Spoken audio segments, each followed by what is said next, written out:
Welcome to Democracy Roundtable. I'm Chris, and joining me today is Nadia, along with our incredible team of correspondents. It's Monday, April 27th, 2026, and we've had a truly tumultuous few days, starting with a deeply concerning security incident at the White House Correspondents Dinner over the weekend.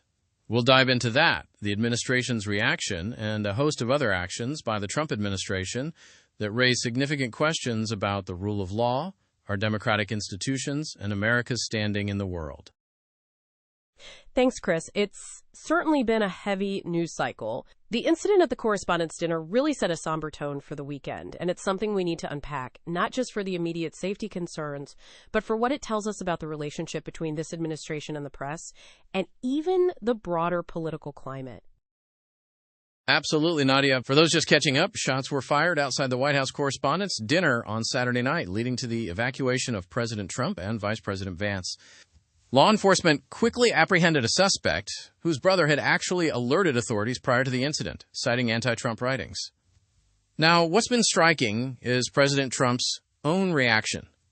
In a 60 Minutes interview, he claimed he wasn't worried and that his curiosity may have slowed Secret Service efforts. This comes as he also criticized CBS News anchor Norah O'Donnell for reading parts of the suspect's alleged manifesto. Sarah, this entire situation feels like a microcosm of so many tensions. What's your take on the legal and political fallout here? It's deeply concerning, Chris. From a legal perspective, we're seeing several layers of issues. First, the incident itself, while thankfully resulting in no injuries, highlights persistent security challenges.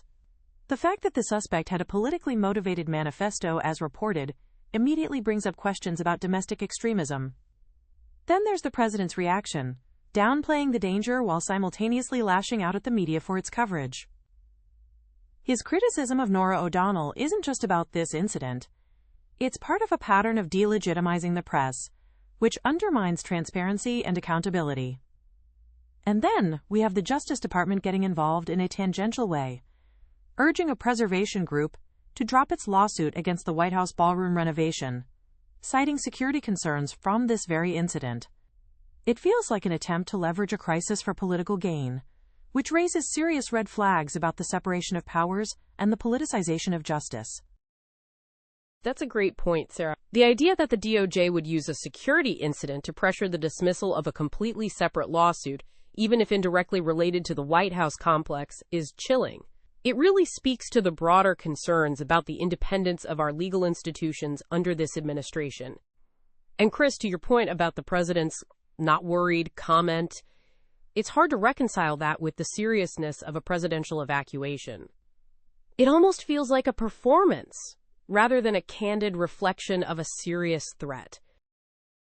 It does, Nadia, and it plays into a larger narrative. Speaking of the Justice Department, Sarah, there are other proposed changes that are equally troubling. Reports indicate the DOJ is seeking greater control over attorney discipline, allowing the Attorney General to review complaints against federal prosecutors, potentially influencing state bar investigations. And then, the highly controversial decision to permit firing squads for federal executions. What are the implications of these moves?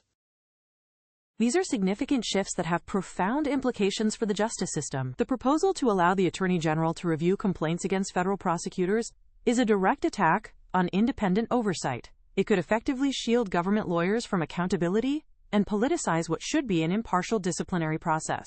Critics, myself included, see it as a way to consolidate power within the executive branch and undermine the integrity of the bar. Regarding the firing squads, this is a stark reversal of previous policy under the Biden administration. It's a move to expedite capital punishment and align with President Trump's stated commitment to it, despite declining public support for the death penalty. Ethically and legally, it invites considerable challenge, and it signals a more aggressive stance on federal executions, moving us further away from international norms on human rights. It's a very troubling direction for the Justice Department, particularly when we consider how these policies affect real people. And that brings us to immigration, another area where this administration has pushed the boundaries. Elena, we've seen multiple reports this week about an Egyptian family being rearrested days after their release from immigration detention, despite a federal court order. This isn't an isolated incident, is it? No, Nadia, it's absolutely not isolated, and it's heartbreaking. This Egyptian family's rearrest, days after being released by court order after 10 months in detention, is a glaring example of the administration's aggressive immigration enforcement tactics and, frankly, a disregard for due process and judicial oversight. Lawyers are contesting this as a direct violation of a federal court order, which is a serious charge. We're seeing a pattern where court orders are either ignored or circumvented, leading to immense distress for families. We also saw a recent story about Jaini Perez, an American citizen who moved to Mexico with her 2 daughters after her husband was deported under President Trump's policies. These aren't just statistics. These are families being torn apart, U.S. citizens forced to make impossible choices. It highlights how these policies have a ripple effect, impacting not just undocumented individuals, but their American spouses and children. That's a powerful and tragic reminder of the human cost, Elena. And the legal challenges underscore the critical role our courts play in pushing back against executive overreach. Moving to international affairs, Maya, President Trump has been making waves there too. He canceled planned peace talks with Iran in Pakistan, stating the U.S. has all the cards. This comes amid reports of the U.S. Navy clearing Iranian mines in the Strait of Hormuz to restore traffic. What's happening with U.S.-Iran relations, and what does this cancellation mean? Chris, the situation with Iran is extremely volatile, and President Trump's cancellation of the peace talks is a significant setback for de-escalation. These talks, mediated by Pakistan and involving U.S. Special Envoy Steve Witkoff and Jared Kushner, were fragile from the start.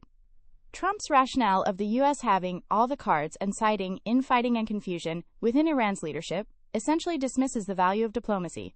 It's a high-stakes gamble that could destabilize the region further. The U.S. Navy clearing mines in the Strait of Hormuz is a direct military action that, while aimed at restoring crucial shipping lanes and addressing energy prices, carries immense risk of confrontation. It signals a hardline stance that leaves very little room for diplomatic off-ramps.